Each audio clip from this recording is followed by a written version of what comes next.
Bismillahirrahmanirrahim. Assalamualaikum warahmatullahi wabarakatuh. Alhamdulillah nahmaduhu wa nasta'inuhu wa nastaghfiruh wa na'udzu billahi min shururi anfusina wa sayyiati a'malina. Man yahdihillahu fala mudhillalah wa man yudlil fala hadiyalah. Asyhadu an la ilaha illallah wahdahu la syarikalah ilahul awwalin wal akhirin wa asyhadu anna Muhammadan abduhu wa rasuluh sallallahu alaihi wa ala alihi wa sahbihi wa man tabi'ahum bi ihsanin ila yaumiddin. Amma ba'd. Kaum muslimin dan muslimat rahimani wa rahimakumullah. Alhamdulillah, di hari ini kembali kita lanjutkan pertemuan kita dalam membahas sifat-sifat yang tercela yang termasuk ke dalam dosa besar. Yang akan kita sebutkan di hari ini adalah berkaitan dengan pembahasan ulama, yaitu Dzul Wajhain, pemilik dua wajah, orang yang punya dua wajah. Ya, bukan berarti dia bisa menyamar, bukan. Berubah-berubah mukanya, tidak. Ya. Allah Subhanahu wa taala berfirman di dalam Al-Qur'an, memberikan sifat bagi orang-orang munafik, wa idza laqul ladzina amanu qalu amanna. Orang-orang yang munafik, kalau mereka berjumpa dengan orang-orang yang beriman, qalu amanna, mereka berkata, sesungguhnya kami juga telah beriman.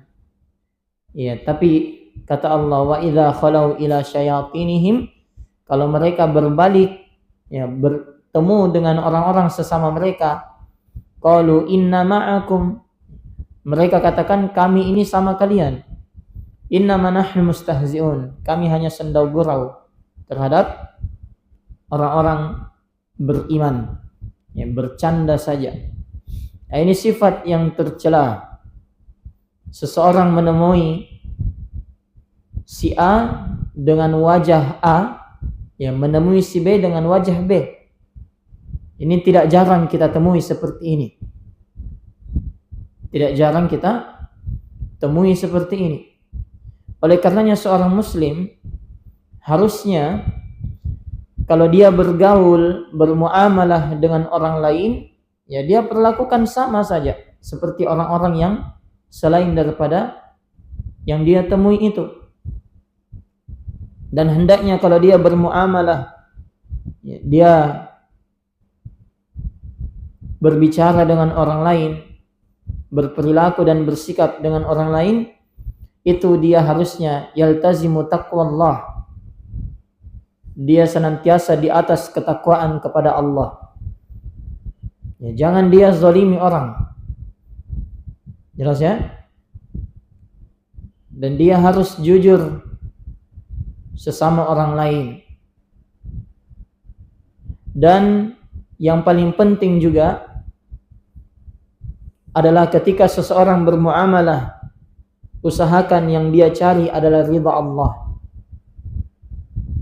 Makanya terkadang orang punya muka dua itu, punya wajah dua, ya, kalau bahasa para ulama, al-mutalawwin ma'an nas, warnanya bergonta-ganti sesuai dengan orang yang dia temani. Kalau ada si A ini tidak suka sama si B, maka dia ikut-ikutan benci sama si B. Tapi kalau si A tidak ada, dia berteman sama si B, yang dimana si B ini benci sama si A, ya, maka dia memberi sikap seolah-olah benci juga dengan si A. Ini bahasanya para ulama mutalawwin, berwarna-warni. Siapa yang dia temani, ya begitu dia. Jelas ya? Makanya dikatakan haitsu yaqulu fil majlis ma yurdi ahlah. Ya, orang yang seperti ini, yang berwajah dua ini, dia itu berucap itu sesuai dengan apa yang disukai oleh orang yang ditemani olehnya pada saat itu. Summa yadhhabu inda akharin, kalau dia pergi ke orang yang selanjutnya, dia mengucapkan juga ucapan yang membuat orang lain ridha. Artinya mencari pujian orang ketika bersikap. Jadi kalau si B benci sama si A, maka dia datang kepada si B menyebutkan apa? Kejelekan A, menampakkan kebenciannya terhadap si A.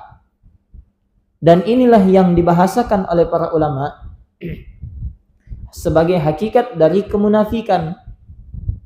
Jadi kita kalau ditanya apa itu orang munafik, orang munafik itu menampakkan sesuatu yang tidak ada pada hatinya.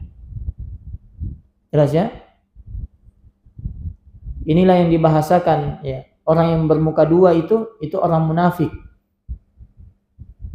Orang munafik karena dia datang kepada seseorang dengan wajah lain, menemui orang lain wajahnya lain lagi, berubah-berubah. Jelas ya? Makanya selalu diingatkan oleh para ulama, kita kalau bermuamalah, bergaul, berteman, itu hendaknya yang kita dahulukan adalah mencari ridha Allah, bukan mencari ridha manusia. Bukan mencari ridha manusia. Kalau kita lihat teman duduk kita sudah mulai cerita yang jelek terhadap orang lain, kita ingatkan. Jangan kita ikut-ikutan di situ supaya teman kita jadi senang sama kita. Tidak boleh. Ini yang berbahaya. Jelas ya? Ini yang sangat berbahaya. Kenapa dikatakan berbahaya? Karena Nabi kita sallallahu alaihi wasallam beliau bersabda, tajiduna syarran nasi yaumal qiyamah dzal wajhaini alladzi ya'ti haula'i biwajhin wa haula'i biwajhin. Kalian wahai para sahabat, kata Nabi, akan mendapati nanti pada hari kiamat. Apa yang didapati oleh mereka? Syarran nas, manusia yang paling buruk. Yang dimana manusia yang paling buruk itu adalah dzal wajhain, orang yang punya dua wajah, berwajah dua, yang dimana dia datang kepada suatu kelompok dengan membawa satu wajah, kemudian dia datang kepada kelompok lain dengan wajahnya yang lain. Jelas ya? Tergantung di mana dia, maka berubah-berubah sifatnya. Ini bahayanya. Maka seseorang hendaknya kalau dia bermuamalah, bergaul, itu harusnya bertakwa kepada Allah Subhanahu wa taala. Jangan dia dahulukan cari ridhanya manusia. Cari bagaimana supaya orang itu senang. Kita ini selalu diingatkan oleh alim ulama kita hidup di dunia ini itu tujuannya bukan untuk membuat semua orang senang. Jelas ya? Kita hidup di dunia bukan untuk menyenangkan semua orang, tidak. Kita hidup di dunia ini itu terlahir sebagai hamba Allah yang harus mencari ridha dari Allah Subhanahu wa taala dengan bertakwa kepada Allah. Itu tujuan kita hidup di dunia. Jadi jangan sampai karena mau cari ridha manusia, pujian manusia, kita rela melakukan hal-hal yang dilarang di dalam agama kita. Ini yang harus kita pahami. Kemudian selanjutnya, ini yang pertama, sifat yang termasuk sifat tercela. Orang yang punya dua wajah. Orang yang punya dua wajah.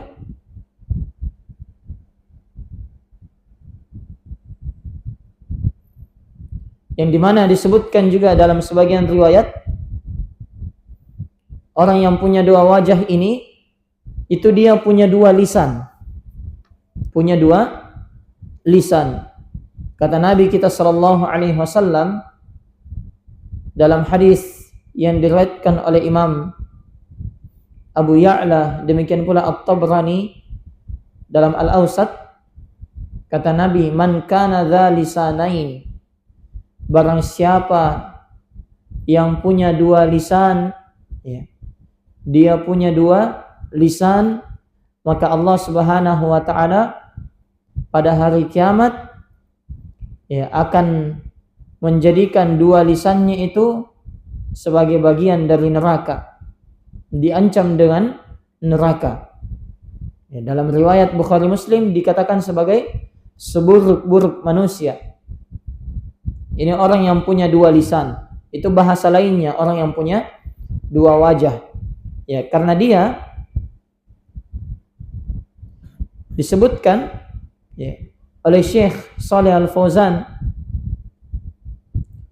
dia itu in ata ma'a ta'ifatin madahaha bima yurdiha.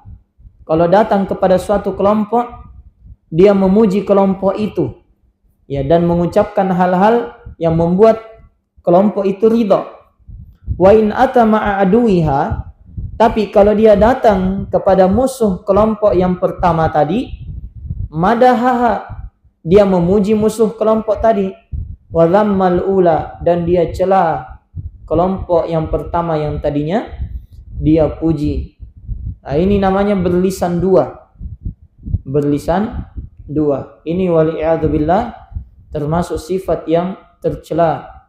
Bahkan dikatakan di dalam Al-Quran sebagai sifat, ya, ciri orang-orang yang munafik.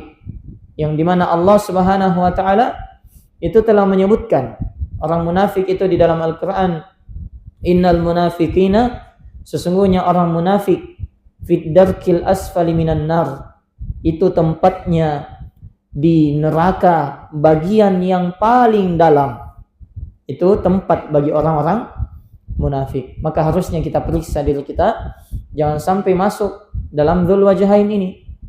Ini dzul wajhain memiliki dua wajah, itu satu dosa yang besar.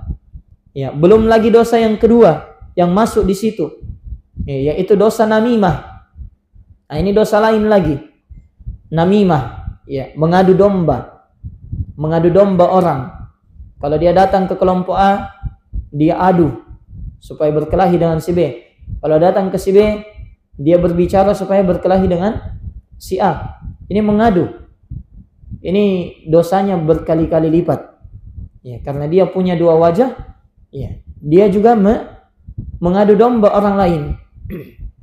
Yang dimana di dalam hadis yang diriwayatkan oleh Imam Al-Bukhari dan Muslim, Nabi kita sallallahu alaihi wasallam bersabda, la yadkhulul jannata namam, tidak akan masuk ke dalam surga orang yang suka mengadu domba. Ya, supaya orang berkelahi. Pokoknya bagaimana caranya? Mungkin dia tidak sadari. Jelas ya? Kadang seseorang, ya, membuat dua kelompok itu berkelahi dalam keadaan dia tidak sadar. Ya, padahal dia di situ melakukan namimah. Melakukan apa? Namimah. Ya, makanya namimah itu perlu dipahami baik-baik definisinya. Ya, kita ingatkan definisi namimah sebagaimana disebutkan oleh Syekh Shalih Al-Fauzan. Beliau menjelaskan namimah maknanya adalah naqlul hadisi bainan nas. Itu menukilkan ucapan di tengah manusia ala wajhil wisyayah, ya, dalam rangka untuk apa? Mengadu domba supaya orang itu berkelahi. Ya. Jadi misalnya si A mengucapkan keburukan tentang si B. Kalau kita nukil, kita bawa ucapan si A, kemudian kita kasih tahu ke si B, itu namanya kita melakukan apa? Ya, melakukan namimah. Melakukan namimah, mengadu domba. Dipahami? Ya, makanya selalu diingatkan, ya, tidak semua yang kita dengar itu kita ucapkan. Jangan sedikit-sedikit ada yang kita dengar langsung kita sebarkan. Jelas ya? Ya. Jangan kita mendengar sedikit langsung disebarkan. Makanya disebutkan oleh Nabi kita sallallahu alaihi wasallam dalam hadis yang sahih, kafa bil mar'i kadziban atau kafa bil mar'i isman an yuhaddisa bikulli ma sami'a. Cukuplah seseorang itu dikatakan pendusta, ya, dikatakan seseorang itu melakukan dosa kalau dia mengucapkan semua yang dia dengar. Pokoknya apa saja yang dia dengar dari orang lain, dia ucapkan juga, dia sebarkan. Jelas ya? Dan ini dosa-dosa besar. Ya, makanya disebutkan oleh Nabi, sebagaimana dalam riwayat Bukhari Muslim, beliau bersabda ketika melewati dua kuburan, innahuma la yu'adzaban. Sesungguhnya dua orang yang di dalam kubur ini itu sedang disiksa. Wa ma yu'adzabani fi kabir. Ya, dua orang ini disiksa dengan suatu masalah yang menurut kebanyakan orang bukan masalah besar. Tapi kata Nabi, bala innahu kabir. Padahal sesungguhnya yang dia lakukan itu dosa besar. Maka yang pertama kata Nabi, ahaduhuma fakana la yastabri'u minal baul. Orang yang pertama ini yang disiksa karena dosa besar, tapi menurut dia kecil, itu adalah orang yang tidak berbersih setelah kencing. Jelas ya? Ya, banyak orang buang air kecil langsung saja. Ya, apalagi laki-laki, apalagi kadang supir-supir ya, itu singgah di pinggir jalan, ya, cari pohon, sudah kencing, asal kencing saja. Setelah selesai langsung jalan lagi. Dia tidak bersuci darinya, tidak membersihkannya. Ini kata Nabi, orangnya disiksa karena dosa besar. Wa ammal akhar, adapun yang kedua, fakana yamshi bin namimah. Maka dia semasa hidupnya suka keliling. Ya, tapi kelilingnya bukan mencari majelis ilmu. Kelilingnya itu untuk mengadu domba manusia. Jelas ya? Ya, sebagai contoh, dia datang ke fulan misalnya. Datang ke A. Dia bilang kepadanya, si B mencela kamu. Ya, dia berbicara tentang begini dan begini tentang kamu. Ya. Kemudian dia pergi lagi kepada si B. Kemudian dia bilang, si A tadi bilang begini dan begitu. Ya, akhirnya dua orang ini tadinya berteman, jadi apa? Jadi berkelahi. Karena diadu domba oleh si orang tadi. Ini dosa yang besar. Ya, bahkan ini merusak. Ya, merusak. Jelas ya? Merusak apa yang ada di tengah manusia. Maka kewajiban kita sebagai seorang muslim dan mukmin, idza sami'a kalaman yuqalu fi haqqi muslimin alla yaktafi bis-sima'i was-sukut. Ya. Bal la budda lahu an yansahal mutakallim wa yubayyina lahu anna hadha haramun wa ghibah. Ini berat ya, kita di sini. Sangat sedikit orang bisa lakukan. Ya, kewajiban seorang muslim, kata Syekh Shalal Al-Fauzan, kalau dia dengar ada temannya sudah mulai berbicara menjelekkan orang lain, ya, jangan dia ikut dengar. Jangan dia cuma diam mendengar. Jelas? Kalau kita ngumpul-ngumpul, ya, kadang ibu-ibu juga banyak yang ngumpul-ngumpul. Ya, kadang kalau sudah tidak ada bahan pembahasan, pokoknya siapa temannya bisa diceritai. Yang tidak hadir di situ dia yang diceritai. Jelas? Nah, kalau sudah diceritai, sebagian yang lain malah diam, ikut mendengarkan. Itu mungkin masih mending. Ya, kadang ada juga yang ikut nimbrung, ikut masuk, ikut mencela. Nah, ini kata Syekh, harusnya kita kalau seperti ini jangan diam. Jangan kita ikut-ikutan dengar dan diam saja. La budda lahu an yansahal mutakallim. Harusnya kita sebagai seorang muslim itu menasihati yang berbicara, ya, yang mencela orang lain. Kita jelaskan bahwasanya ini namanya haram, ini namanya ghibah. Ya, nanti kita sebutkan setelah ini. Jelas ya? Ya. Jangan kita dengar saja, duduk diam, kemudian dengar saudara kita dicela, teman kita diceritakan kejelekannya. Ya, itu termasuk berbahaya. Wala yadhhab, ya, dan tidak boleh juga dia kalau misalnya sudah bubar, dia pergi. Kemudian dia pergi kepada temannya yang diceritai tadi. Kemudian dia sebutkan apa? Ya, orang-orang yang mencelanya tadi, kamu tadi tidak hadir, diceritai begini dan begitu. Di sini bentuk namimah namanya. Jelas ya? Ini namanya bentuk namimah. Ya, makanya orang yang beriman itu jangan dia lakukan. Ya, kalau ada saudaranya dicela, diceritai di suatu majelis, itu dia hentikan. Dia ingatkan, jangan cerita itu, yang lain mau. Jelasnya bahaya ini, nanti ghibah. Nah, itu lebih bagus. Ya, jangan dia malah diam mendengarkan, kemudian setelah orang bubar dia pergi kepada orang yang diceritai. Dia jelaskan, tadi kamu dicerita begini, kamu dijelek-jelekkan. Ini sifat apa? Sifat yang buruk, sifat yang tercela, bahkan termasuk ke dalam dosa besar. Karena di situ ada bentuk namimah, bentuk mengadu domba. Yang Nabi sebutkan apa? La yadkhulul jannah, tidak akan masuk ke dalam surga orang yang seperti ini. Ya. Dan Nabi SAW menerangkan kepada kita itu termasuk dari dosa besar.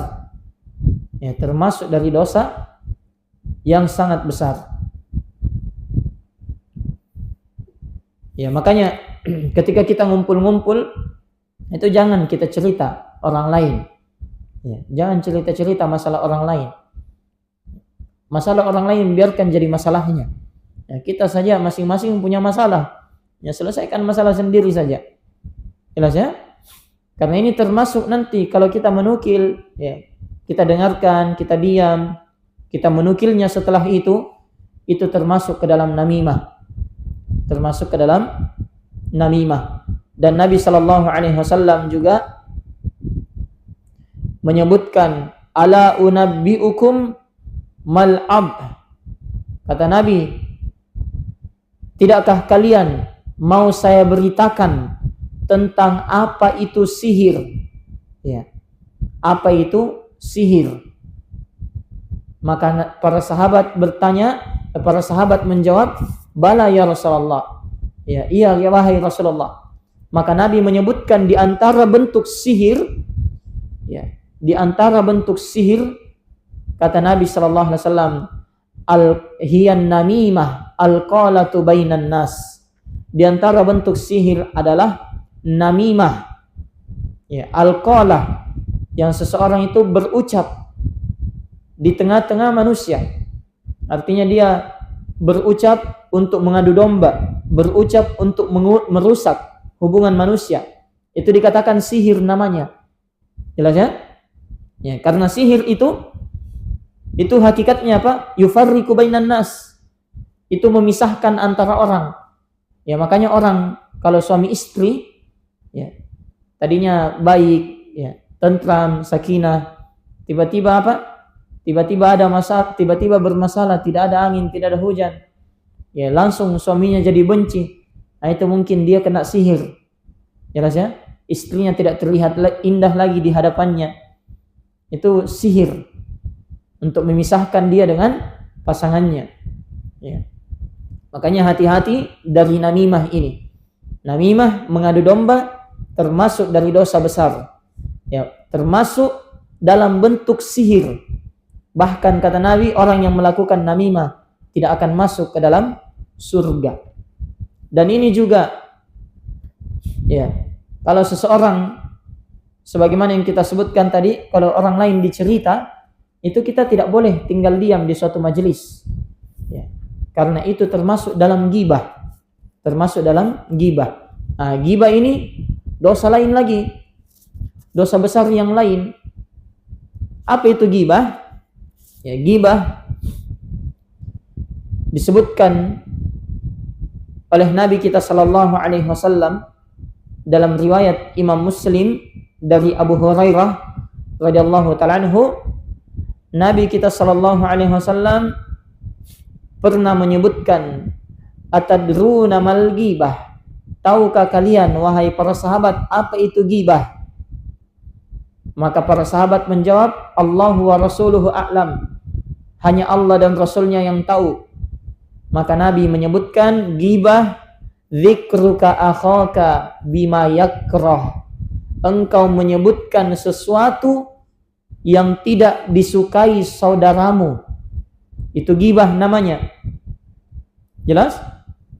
Jadi ketika kita ngumpul-ngumpul, ya, kadang juga ibu-ibu ngumpul-ngumpul, kemudian cerita kejelekan saudaranya yang tidak ada di situ, ya, tidak hadir pada saat itu, temannya tidak hadir dan dia cerita kejelekannya, ini namanya ghibah.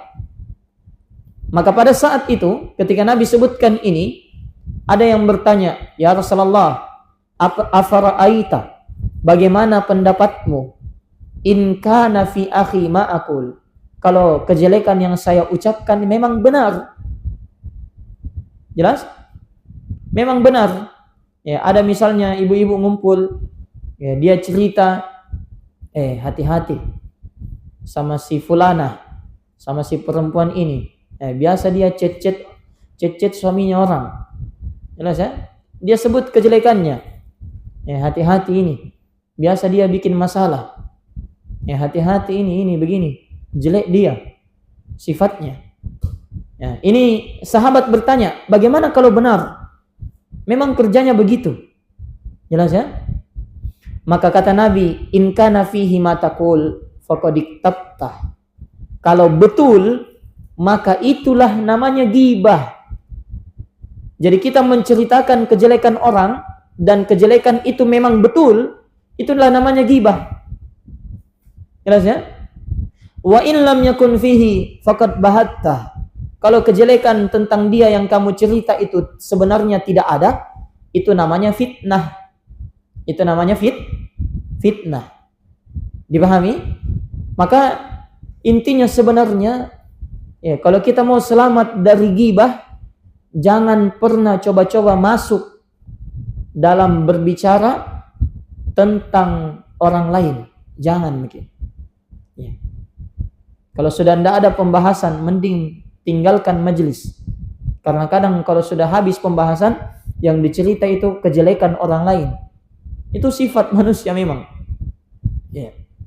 Dan ghibah ini kejelekannya, kata Allah Subhanahu wa taala dalam Al-Qur'an, ayuhibbu ahadukum an ya'kula lahma akhihi maitan. Ya. Ketika Allah melarang, janganlah kalian yaktab ba'dukum ba'da, saling menggibahi satu sama lain, menceritakan kejelekan satu sama lain. Ya, kelompok A menceritakan kejelekan kelompok B. Kelompok B ceritakan kejelekan kelompok A. Pokoknya saling cerita kejelekannya. Kata Allah, apakah kalian suka memakan bangkai saudara kalian yang sudah meninggal? Jelas ya? Ini dilarang. Ya, diperumpamakan seperti saudara kita tadi itu meninggal, kemudian kita pergi makan bangkainya. Ya, sudah membusuk dagingnya, kemudian kita pergi makan. Ini menunjukkan besarnya dosa ghibah itu. Besarnya dosa ghibah. Ya, makanya jangan sampai kita berbicara tentang, ya, kehormatan manusia, kita rendahkan kehormatannya. Ya. Makanya itu kata Syekh Shalal Al-Fauzan, alladzi yatakallamu fi a'radin nas, orang yang berbicara, ya, tentang kejelekan orang lain, wahum ghaibun, dalam keadaan orang lain itu tidak ada, itu la yakhlu min amrain, itu tidak akan lepas dari dua hal. Kapan kita cerita sudah kejelekan orang lain, maka kita ini hanya ada di antara dua posisi saja. Posisi yang pertama, imma an yakuna kadzaban. Ya, dia adalah seorang pendusta. kadzab. Ini dosa besar juga. Dosa besar. Kemudian yang kedua, wa imma an yakuna muktaban. Yang kedua adalah dia sudah melakukan apa? Dosa ghibah. Dia menggibahi orang lain. Wa kilal amrayn kabirah. Dan dua hal ini berdusta atau menggibahi orang itu dosa besar. Jelas ya? Jadi kapan kita cerita sudah masalah kejelekannya orang, itu cuma dua posisi kita. Jadi pendusta atau jadi penggibah. Ya makanya selalu diingatkan, jangan bicara tentang orang lain. Cari yang lain, pembahasan yang lain. Jangan sebutkan person-person. Si A begini, si B begini, si C begini, si D begini, dan seterusnya. Fa'alal muslim an yahfadha lisanahu an a'radil muslimin hatta yanju minal amrayn. Maka kewajiban seorang muslim harusnya dia jaga lisannya, jaga mulutnya, jangan sampai dia menceritakan kejelekan orang lain, menceritakan tentang kehormatan kaum muslimin, supaya dia bisa selamat dari dua dosa tadi, dosa dusta dan dosa ghibah. Ya, dosa dusta dan dosa ghibah.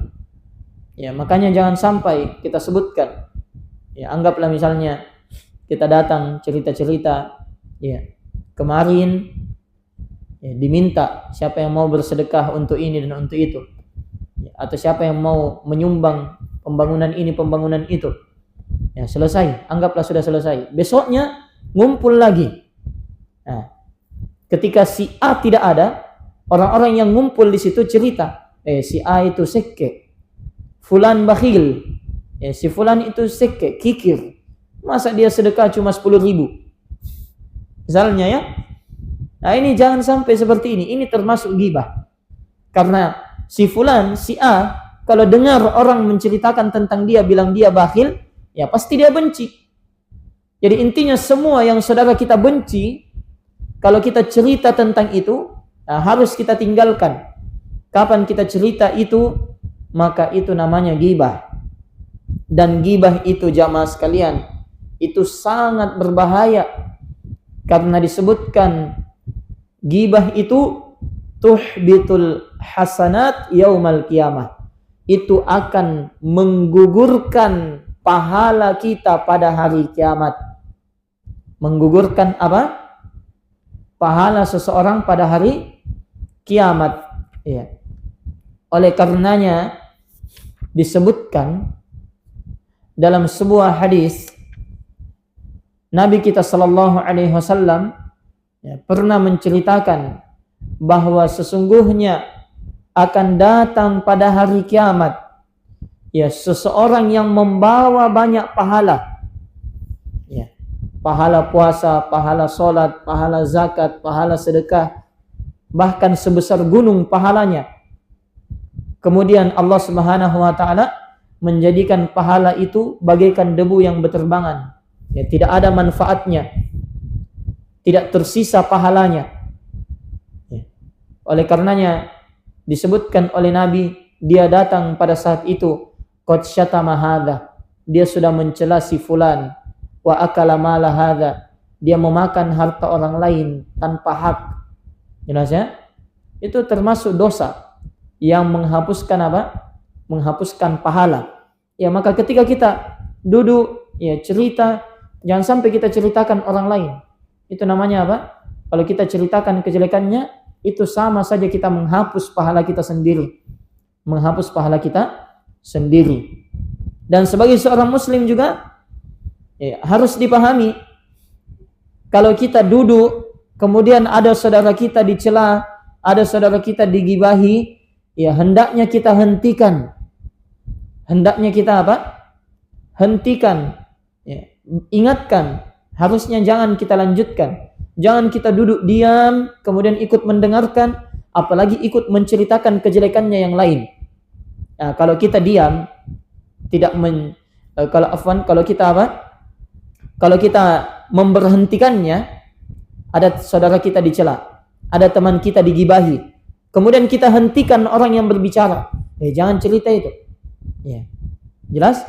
Kata Nabi SAW dalam riwayat Imam Ahmad dan At-Tirmidzi dari hadis sahabat Abu Darda radhiyallahu ta'ala anhu, Nabi kita bersabda, "Man radda an irdi akhihi," barang siapa yang menjaga, membela kehormatan saudaranya, kaffallahu an wajhihi nar yaumal qiyamah, Allah akan menyelamatkan dia dari neraka pada hari kiamat. Itu luar biasa pahalanya. Jadi ketika saudara kita dicela, saudara kita digibahi, jangan diam. Jangan diam. Jangan ikut dengar, ikut mencela juga, jangan.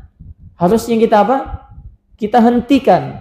Ya, kita bela kehormatan saudara kita. Ya, kalau kita lakukan itu, kata Nabi, kaffallahu an wajhihi nar, Allah akan selamatkan wajahnya. Ya, bukan berarti wajahnya saja selamat, badannya tidak, enggak ya. Ini perumpamaan.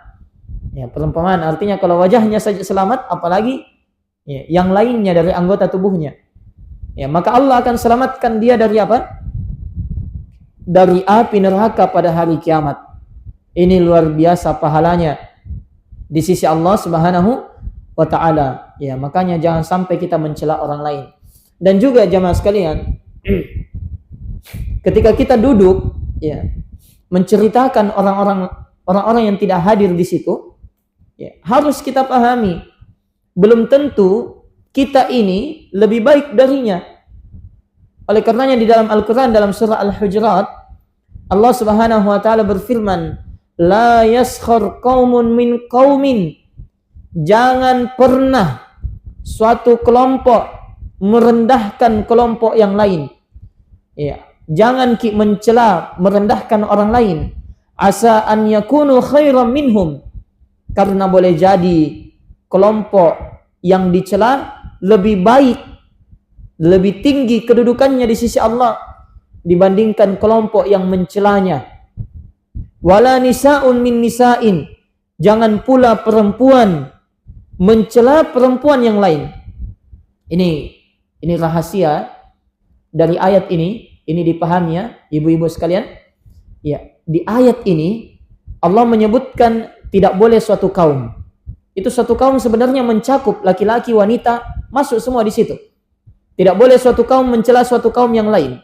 Tapi Allah khususkan lagi, wala nisa'un min nisa'. Perempuan juga tidak boleh merendahkan perempuan yang lain. Ya, kenapa dikhususkan penyebutannya?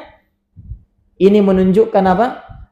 Penekanan masalah ini terhadap perempuan itu lebih ditekankan lagi pembahasannya.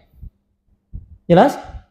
Karena asalnya ya, ketika laki-laki diperintah, laki-laki dilarang, itu masuk juga perempuan di situ. Ya, seperti di dalam Al-Qur'an. Ya. Di dalam Al-Qur'an Allah Subhanahu wa taala berfirman, ya, mengingatkan, warka'u ma'ar raki'in, rukulah kalian. Situ pakai waw, irka'u berarti laki-laki. Ya, rukuklah kalian bersama orang-orang yang rukuk. Ya. Di ayat yang lain Allah Subhanahu wa taala sebutkan, ya ayyuhalladzina amanu ittaqullah, wahai orang-orang yang beriman. Amanu di situ laki-laki. Orang-orang yang beriman laki-laki. Ittaqullah, bertakwalah kalian kepada Allah. Tapi masuk juga di dalamnya perempuan. Namun ketika dikhususkan penyebutan perempuan, berarti pembahasannya lebih ditekankan bagi perempuan. Jelas ya? Di sini Allah ingatkan, lebih menekankan bagi perempuan. Wala nisa'un min nisa'. Jangan sampai suatu perempuan merendahkan perempuan yang lain. Asa an yakunna khairan minhun. Karena boleh jadi yang direndahkan itu lebih baik daripada yang merendahkan. Jelas ya? Ini penting sekali kita tekankan terus, kita ingatkan terus ya, kepada diri kita, kepada saudara kita, kepada teman-teman kita. Ya, jangan sampai kita menceritakan kejelekan orang lain. Orang yang kita ceritakan kejelekannya boleh jadi lebih baik juga daripada kita. Boleh jadi dia punya amalan yang menjadikan dia lebih tinggi derajatnya di sisi Allah Subhanahu wa taala. Ya. Makanya jangan sampai kita pandai mencari kejelekan orang tapi tidak pandai melihat kejelekan diri sendiri. Jangan sampai kita ini terlalu mudah menghukumi orang tapi tidak paham, tidak tahu introspeksi diri. Jelas ya? Ini perlu kita perhatikan dengan baik. Ya, maka jangan sampai kita terjatuh dalam dosa-dosa ghibah seperti ini. Ini dosanya sangat besar. Oleh karenanya jamaah sekalian, Nabi sudah ingatkan dalam riwayat Imam Al-Bukhari dan Muslim bahwasanya al-muslimu, seorang muslim sejati, man salimal muslimuna min lisanihi wa yadihi, adalah orang yang dimana kaum muslimin itu selamat dari kejelekan lisan dan tangannya. Itulah muslim yang sejati. Muslim yang sejati tidak pernah mencela muslim yang lain, tidak pernah menyakiti orang lain, tidak pernah menzalimi orang lain. Itulah hakikat seorang muslim yang sebenarnya. Ya. Itulah hakikat seorang muslim yang sebenarnya. Dia jaga kejelekannya supaya tidak jatuh kepada orang lain. Dia tidak ceritakan kejelekan orang lain, dia tidak jatuhkan kehormatan orang lain. Jelas ya? Makanya Nabi kita sallallahu alaihi wasallam ya, sudah menyebutkan kepada kita semua, la tahasadu, ya. Jangan kalian saling hasad. Ya, dan jangan kalian saling membenci. Ya, wa kunu ibadallahi ikhwanan. Hendaklah kalian semua menjadi hamba-hamba Allah yang bersaudara satu sama lain, saling menguatkan satu sama lain, tidak merendahkan orang lain. Itulah seorang muslim. Itulah seorang muslim. Kalau kita jamaah sekalian punya sesuatu ya, yang kita tidak suka dari saudara kita, tidak suka dari teman kita, ada kejelekan yang terjadi, ya kita nasihati. Kita nasihati ya, dari mata ke mata, berdua. Ya, kalau kita menasihatinya di depan umum, ya, ada saudaranya misalnya melakukan kejelekan terhadap dirinya, dia nasihati saudaranya, tapi di mana? Di medsos. Dia nasihati di status. Itu bukan menasihati namanya. Itu namanya apa? Menjatuhkan harga diri seseorang. Orang yang tulus menasihati, itu kalau dia raih tangannya, dia gandeng tangannya, ya dia berdua saja, kemudian dia ingatkan baik-baik, tolong jangan kayak begini. Ini saya tidak senang. Tidak bagus. Jelas ya? Itu nasihat namanya. Itu jujur dalam menasihati. Makanya kadang orang itu tidak mau menerima nasihat sebenarnya bukan karena dia tidak mau, tapi cara menasihatinya kita yang salah. Cara menasihati kita yang salah. Ya, kita nasihati dia di medsos, bagaimana dia mau terima? Ya, paling yang terjadi apa? Orang yang dinasihati malah bikin status juga untuk merendahkan kita. Ya, tidak cocok itu nasihat di medsos. Tidak cocok. Jelas ya? Makanya diingatkan oleh para ulama, ma kharaja minal qalbi waqa'a fil qalbi. Sesuatu yang keluar dari hati itu pasti akan sampai ke hati seseorang. Jadi kalau kita nasihat orang lain, nasihati orang lain jujur dari hati kita, itu pasti akan diterima.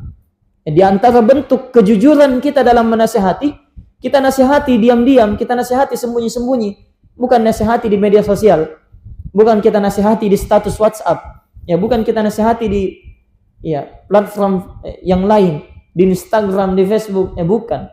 Jelas ya, itu bukan menasihati namanya, tapi apa? Mencela dan merendahkan saudara kita.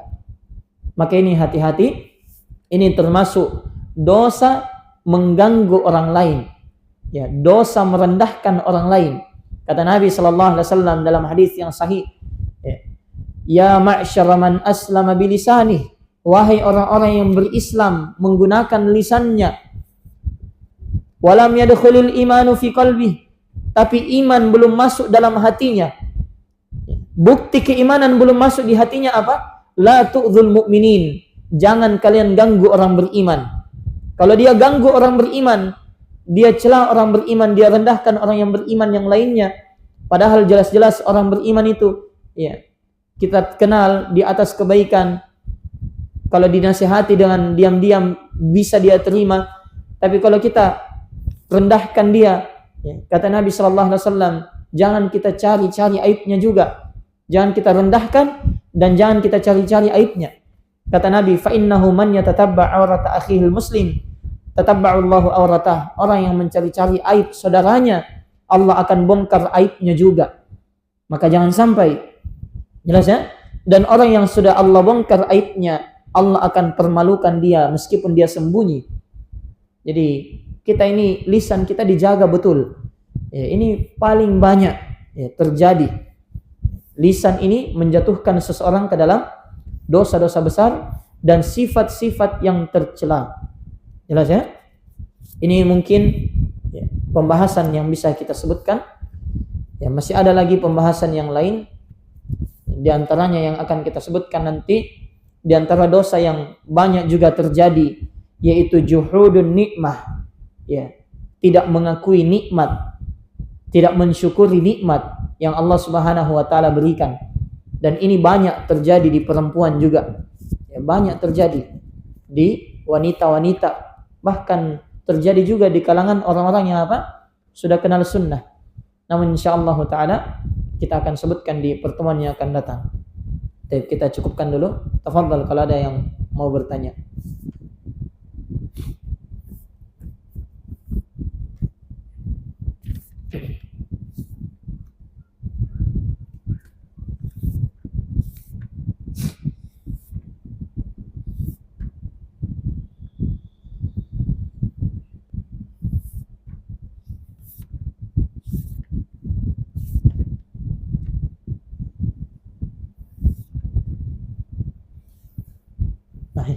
Tafadhal.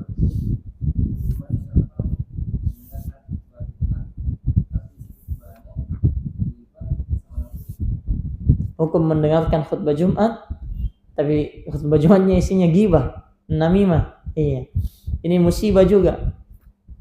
Ya, begitulah yang terjadi kalau yang naik di mimbar itu bukan orang yang mau membenarkan agama, membenarkan kaum muslimin.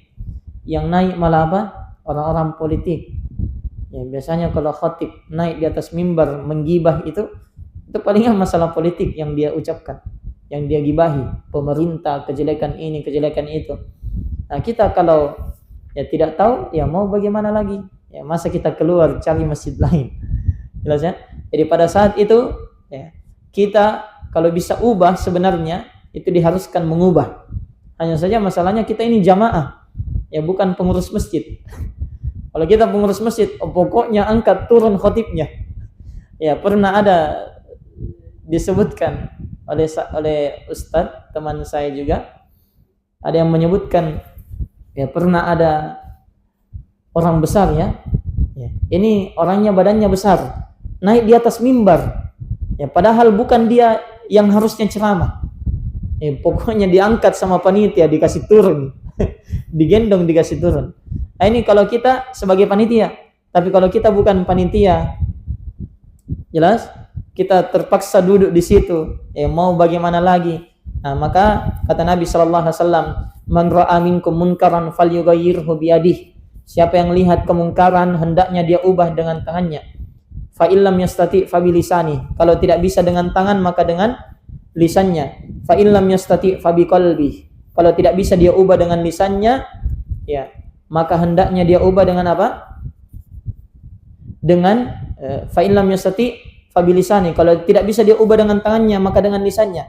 Fa illam yastati fa biqalbi. Kalau tidak bisa maka hendaknya dia ingkari dengan hatinya. Wa dzalika adhaful iman, dan itu adalah keimanan yang paling rendahnya. Jadi kita kalau khutbah Jumat berlangsung kemudian khatibnya ghibah, ya maka kita ingkari dalam hati saja. Kita ingkari dalam hati kita. Baik, ini dulu. Kemudian ada pertanyaan yang lain lagi.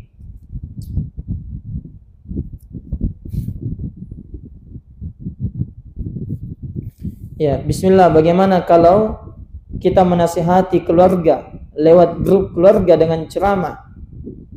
Karena kalau langsung enggan mendengarnya. Ya. Bagaimana ceramahnya dulu? Kalau berupa potongan video itu bagus. Itu paling aman. Ya, jadi saya beri tips ya. Kalau kita mau nasihati keluarga, itu betul, sudah betul jangan lewat japri. Jangan lewat japri karena kalau keluarga itu sulit, apalagi kalau orang lebih tua daripada kita. Nah, kalau lewat grup itu lebih bagus juga, bisa. Karena yang lain juga apa? Yang lain juga dapat manfaat. Ya, dan perlu yang paling penting itu nasihat yang paling penting ketika kita menasihati, jangan pada saat dia melakukan kesalahan, enggak. Jelas? Ya, jadi ketika dia melakukan kesalahan, misalnya dia melakukan apa? Dosa menceritakan orang lain, ya, menceritakan kejelekan orang lain, dosa ghibah. Nah, setelah dia mengirim tentang ghibah, kejelekan orang lain, langsung kita kirimkan video. Ini tidak akan diterima. Bahkan nanti dia menyangka apa? Direndahkan. Nah, ini kalau sama masalah orang tua, masalah keluarga, kalau kita mau nasihati, itu memang harus diam-diam. Ya, harus diam-diam. Jelas ya? Harus diam-diam. Bagaimana bentuk diam-diamnya?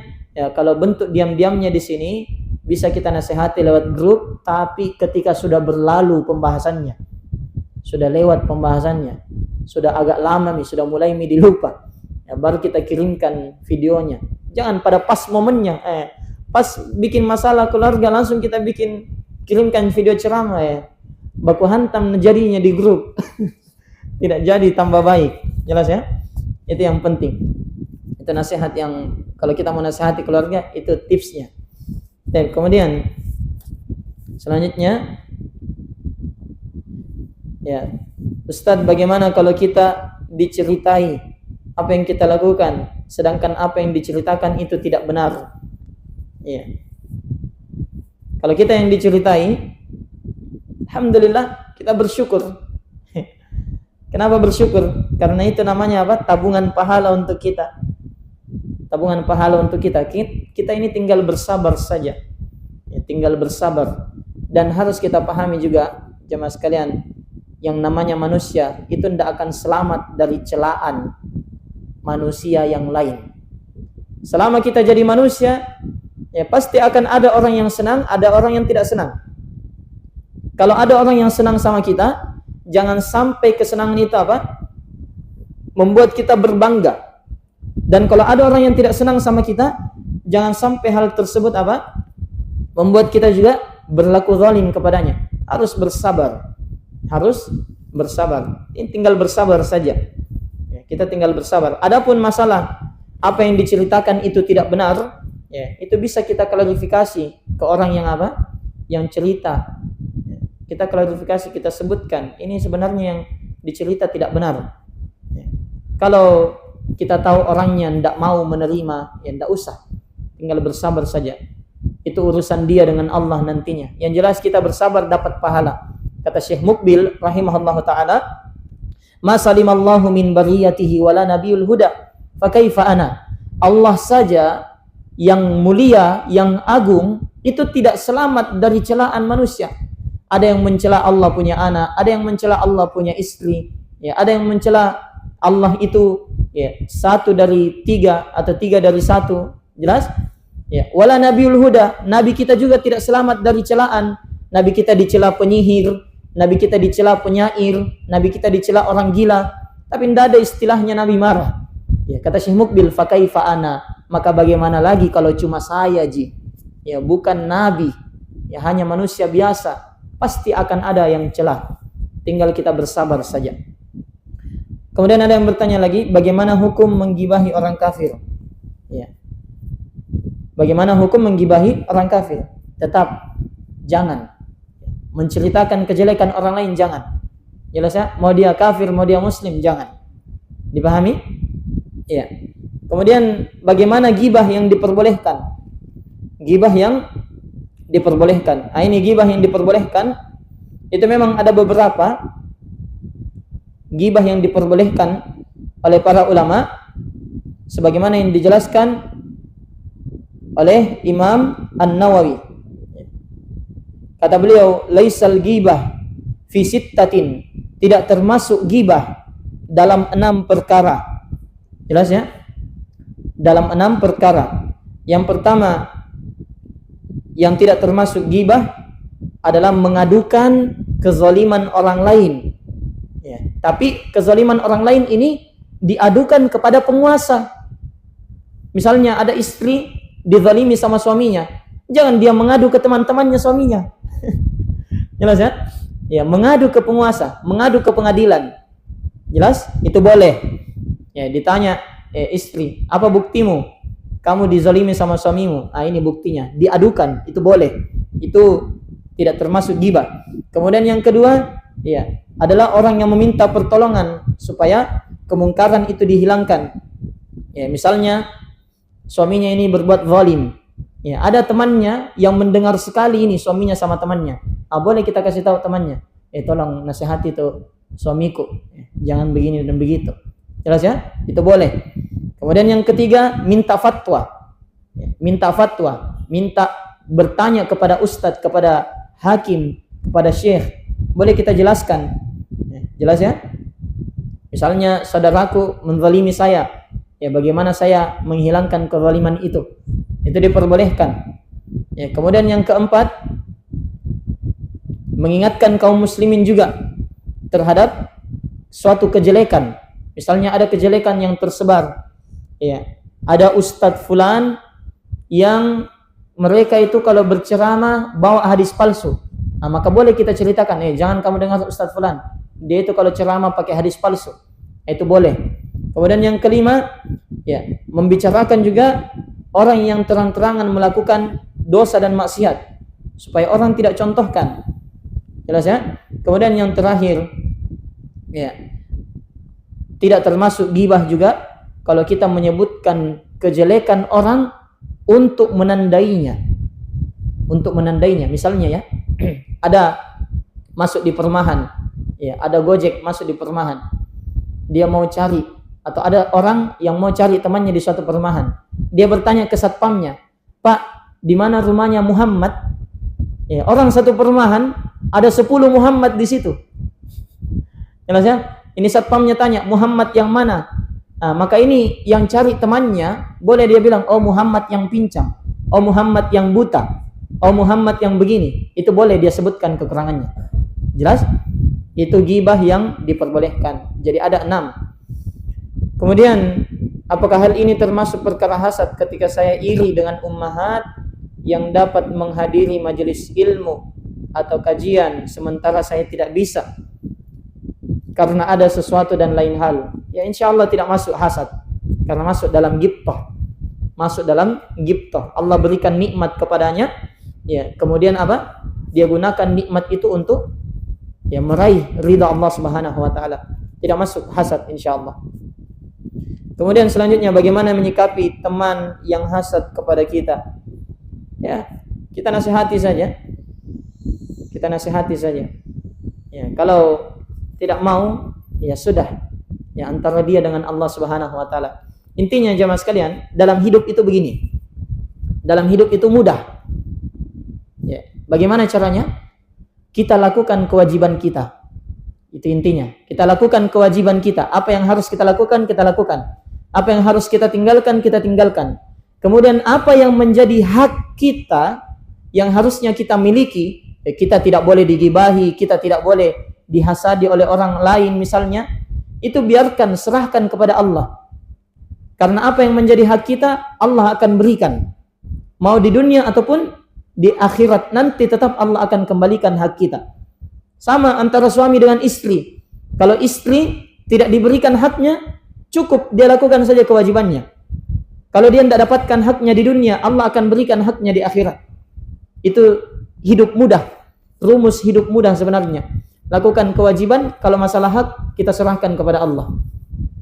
Kemudian aktivitas saya seorang guru. Ya, setiap hari yang kudengar di ruang guru selalu ghibah. Ya, bagaimana saya mau tinggalkan ruang guru, tidak tahu mau kemana. Istirahat Ustaz. Ya, mau menasihati sedangkan guru-guru banyak yang lebih tua dari saya. Ya, alhamdulillah. Ya, kalau kita bisa cari ruangan lain, ya, cari saja. Jelas ya? Tapi kalau guru memang kadang sulit, apalagi yang tidak punya kelas tetap, ya, dia tinggal di ruang guru menunggu jam mapelnya. Yang seperti ini sama tadi modelnya. Kalau kita tidak bisa nasihati, kita cukup ingkari dalam hati. Cukup kita ingkari dalam hati. Kemudian terakhir, sihir namimah seperti apa yang membuat pasangan suami istri hubungannya menjadi tidak baik? Ya. Ya, kalau kita menyebutkan kekurangan, ya, misalnya ya, saya berikan contoh supaya suami istri itu hubungannya tidak baik. Ya, misalnya si fulana, ya, ini punya suami. Nah, suaminya ini biasa chat dengan perempuan lain misalnya. Jelas ya? Nah, maka ada orang lain, ada orang ketiga, ya, ada orang ketiga datang, dia adukan ini kepada istrinya, si laki-laki tadi. Nah, ini termasuk namimah. Sihir yang memisahkan apa? Antara suami dengan istrinya. Ini mengadu domba, suami istri yang diadu domba supaya cerai. Jelas ya? Ini hati-hati. Jadi intinya ketika kita dengar kekurangan orang lain, kita tutup rapat-rapat. Kita tutup aibnya, jangan sampai diketahui oleh banyak orang. Itu supaya kita apa? Supaya kita selamat dan kehormatan saudara kita juga tetap terjaga. Tapi kita cukupkan sampai di sini. Tidak ada lagi ya? Baik. Subhanakallahumma bihamdik, asyhadu an la ilaha illa anta, astaghfiruka wa atubu ilaik. Assalamualaikum warahmatullahi wabarakatuh.